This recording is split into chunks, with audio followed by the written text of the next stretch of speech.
A Darwin Award is what you get for removing yourself from the gene pool in the dumbest way possible. Selfies with wild lions, poking bears, standing on racetracks. But humans aren't the only ones who qualify.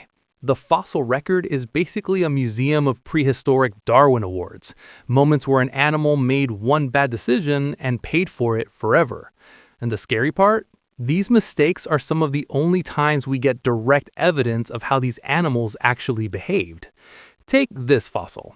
Two dinosaurs locked together mid-fight, not posed, not scavenged, actively killing each other. Protoceratops, a sheep-sized horned dinosaur with a beak strong enough to shear flesh, and the Velociraptor, smaller, lighter, armed with a single curved killing claw. They weren't running, they weren't fleeing, they were buried alive while still fighting. The Protoceratops is clamped onto the raptor's arm so hard it may have shattered it.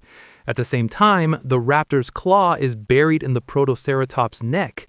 This isn't a chase, this isn't intimidation, this is one of the only fossils that shows active predation happening in real time. And it raises a dangerous question. The Velociraptor was smaller, so why attack something bigger? Was this desperation or a pack hunt that went catastrophically wrong?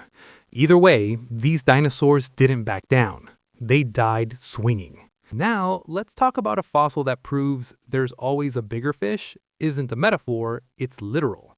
150 million years ago, a flying reptile called Rhamphorhynchus was fishing over shallow water. Long jaws, needle teeth, perfect for grabbing slippery prey.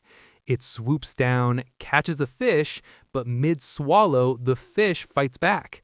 Aspidarhynchus, a long spear-snouted predator, drives its jaws straight through the pterosaur's wing and drags both of them underwater. Here's the problem. That fish wasn't big enough to hunt the pterosaur. This wasn't hunting, it was instinct misfiring. Movement triggered a reflex, and the reflex killed them both. Even worse, we found multiple fossils of the exact same mistake. Fish inside pterosaur, pterosaur inside fish. The dumbest loop in the food chain. But not all prehistoric animals died stupidly. Some live lives so violent it's insane they survived at all. Like T-Rex. Take Sue, one of the most complete T-Rex skeletons ever found. Her bones read like a medical report.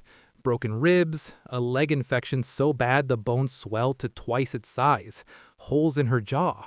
And she didn't just survive, she lived long enough to develop arthritis, meaning T-Rex didn't just survive injuries, they survived long enough to grow old with them. Then there's Stan, another T-Rex. His skull is riddled with bite marks that perfectly match T-Rex teeth. One bite went straight into the brain case, and he lived, which tells us something terrifying. When T-Rex fought, they fought each other. But apex predators weren't invincible. In places like the Morrison Formation, even hunting was gambling with your life, because the prey could kill you. Diplodocus had a tail long enough to shatter bones, and Stegosaurus carried one of the deadliest weapons ever evolved, the Thagomizer, 4 massive spikes on the end of its tail. We found an Allosaurus fossil with one of those spikes driven straight through its pelvis. The wound that infected, it died. And yet, we also find Stegosaurus plates with bite marks from Allosaurus jaws. Even knowing the risk, predators still went in. Sometimes, though, death didn't come from a fight. Sometimes it was just bad timing.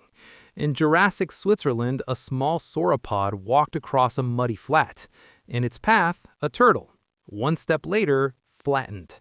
Preserved for 150 million years. The earliest confirmed case of roadkill. And finally, greed.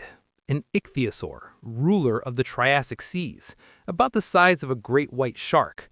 It tried to swallow a marine reptile almost its own length in one bite. It choked and died, with the prey still stuck inside. The fossil record doesn't just show who was strongest, it shows who made the worst decisions. And sometimes, that's the most honest history we have. Subscribe if you love dinosaurs.